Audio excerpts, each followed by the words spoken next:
Hey guys, welcome to today's video, and if you're new here, my name is Charissa and I'm glad to have you guys here. Today I am going to be doing my monthly reading wrap-up. I do mine a little bit differently than most. I do mine every 2 months instead of every month just because I am not that fast of a reader. I don't read that many books, and so my videos would be like almost pointless and too short with just doing 1 month at a time. So I just figured it simplifies it, and I also feel like they can be a little bit repetitive.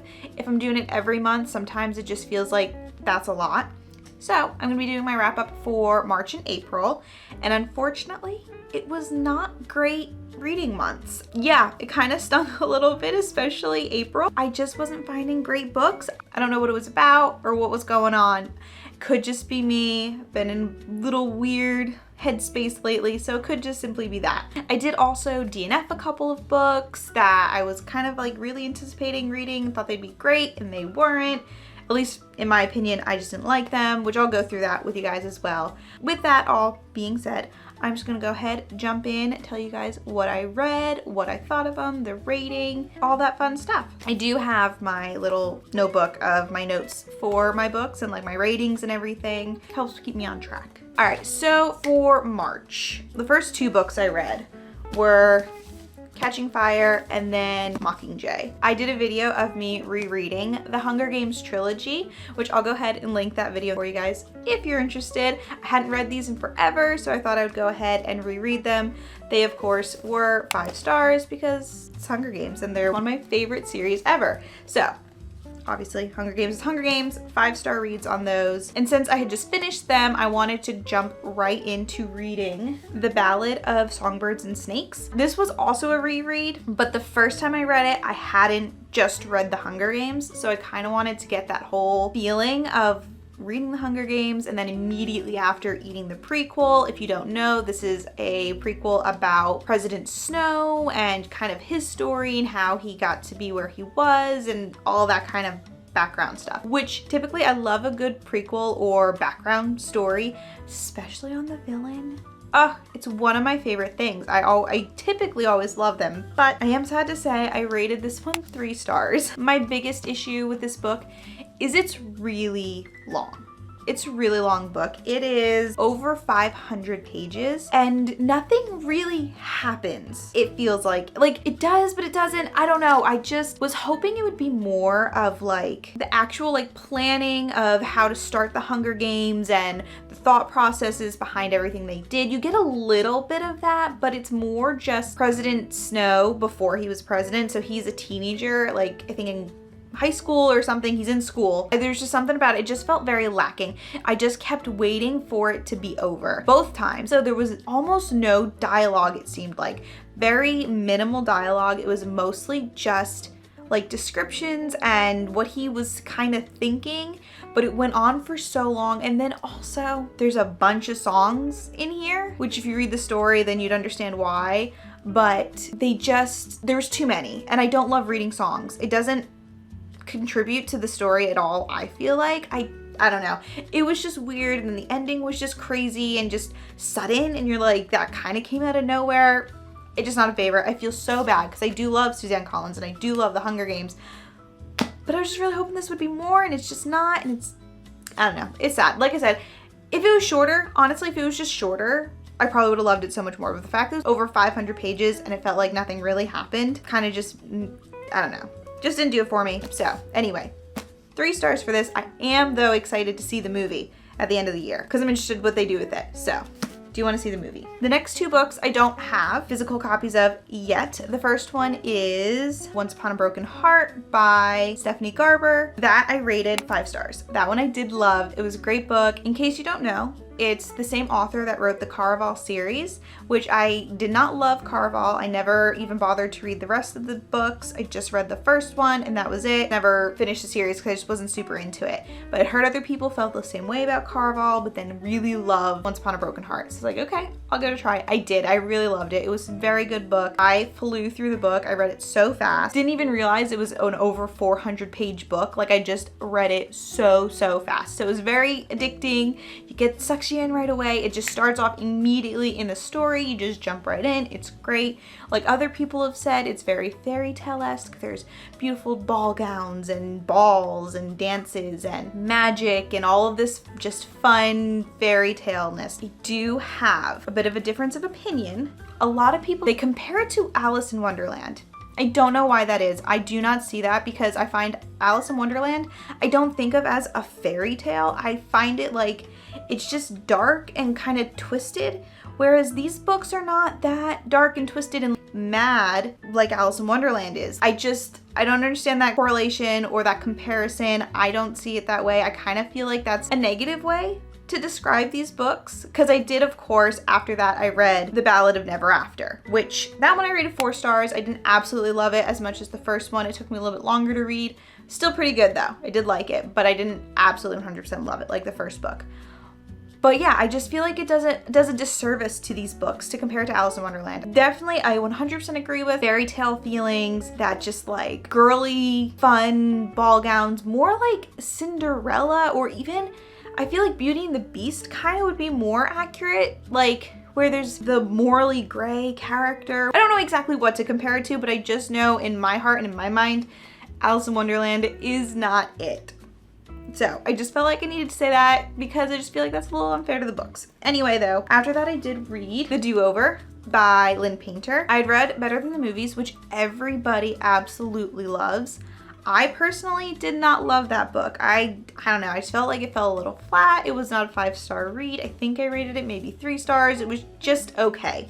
Wasn't great. Then I heard that this book came out and a lot of people were rating it, like reading it and then rating it and saying that they didn't like it as much as Better Than the Movies. Like they kind of didn't like it at all. So I was like, I'll try it out and see what I think. I loved this book. This one I rated 4.5 stars. Like I thought it was great. I don't know why people didn't like it. I thought it was really cute and sweet and sad at the end. I did tear up a little bit. Like I was surprised by how much I really liked this book with how much negative reviews I'd heard on it. So I definitely think it's worth reading. I think it's super cute. Liked it Better Than the Movies. I liked it so much I went and bought the physical copy because I wanted to have it. I really liked it. It would have been 5 stars, but there's just like a couple things that I didn't 100% love, so knocked it down 0.5 star, which I think is fair. So very cute. I highly recommend this one. Those are all the books that I read in March. Now we're gonna jump on into April, which April, like I said, was not, it was a pretty rough month. I'm hoping starting in May we can get some better reads. First one on the list was one I'd been putting off for a while, and that is Crooked Kingdom by Leigh Bardugo. I read 6 of Crows. I liked 6 of Crows. It's pretty interesting. So I was like, well, I'll run out, buy the second book so I can go ahead and read it. I put it off for so long. I think I mentioned it in a vlog that like, I think I bought it in like February or something and I didn't get around to it until April.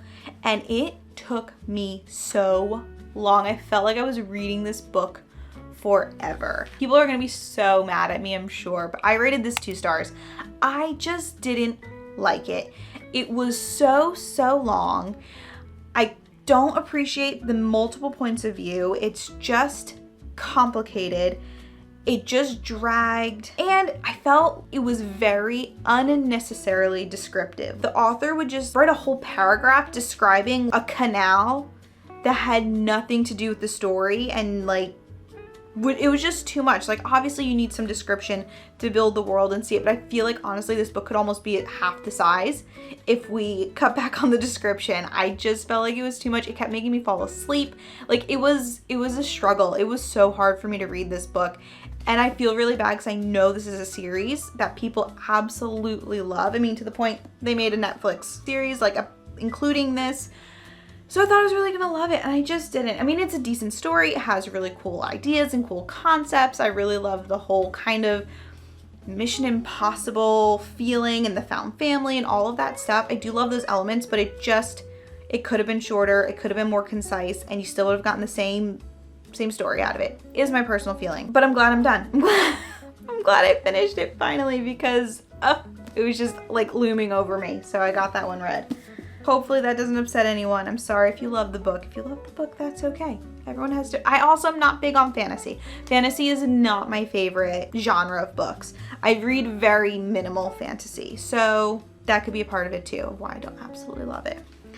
After that, to kind of like get a book read, I was like, I need something short, something quick, something snappy. So I went, and that's not part of a series. So the next one is The Cousins by Karen M. McManus. I think is how you say it. I read this one because Rachel Catherine here on YouTube, she recommended it, said it was a really good read. So I did go ahead and buy it. I read it. It was cute. I didn't 100% love it. I rated it 3 stars. It wasn't like the absolute best book I've ever read. It wasn't the absolute worst. It was just kind of like a in the middle, pretty quick read.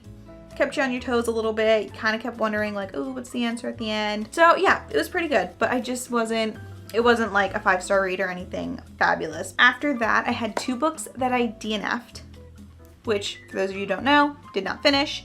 The first one was Darling Venom by Parker S. Huntington. I barely got into it. I probably should mention, I am not a spice reader. I don't like those things. I love romance. I love a love story, but I don't like, I don't know how to say it nicely, but almost like vulgar, like when they're just super descriptive and also a lot of cursing. I really, really do not like cursing in a book. If there's some, I can handle that. It's not that big of a deal for me, but when it's like every other word, I don't love it. It's not my favorite. So I just DNF'd it. I knew I wasn't gonna love it. So I was like, I'm not gonna sit here and read, it's a big book. I was like, I'm not gonna sit here and read this whole book. I'm just gonna call it quits and move on to something else, which I did, which was The Brutal Prince by Sophie Lark. And yeah, same thing there. Pretty spicy, pretty detailed.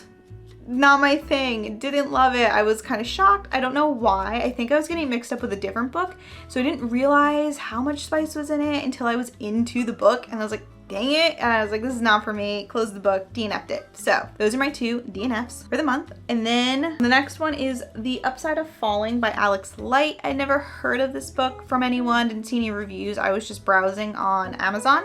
It looked cute, it looked quick, and just, you know, a fun little YA read. So thought I'd pick it up. It's pretty cute, fake dating kind of a deal, but I did only give it 2.5 stars because I don't even know how to describe it without sounding rude, because I don't want to be rude, but almost like a very amateur written book. I don't know, it was just a little too cliche, didn't flow very well, all over the place, and it wasn't great. It wasn't great. I don't even know how to describe how it wasn't great, but it just wasn't my favorite. So 2.5 stars though. I mean, because it was like a decent read. I was able to get through it, but I was also just like kind of cringy, not 100% amazing. So I know that's a bad description, I'm sorry, but I don't really know how to describe it. That's kind of how the book was, where it's just like, huh?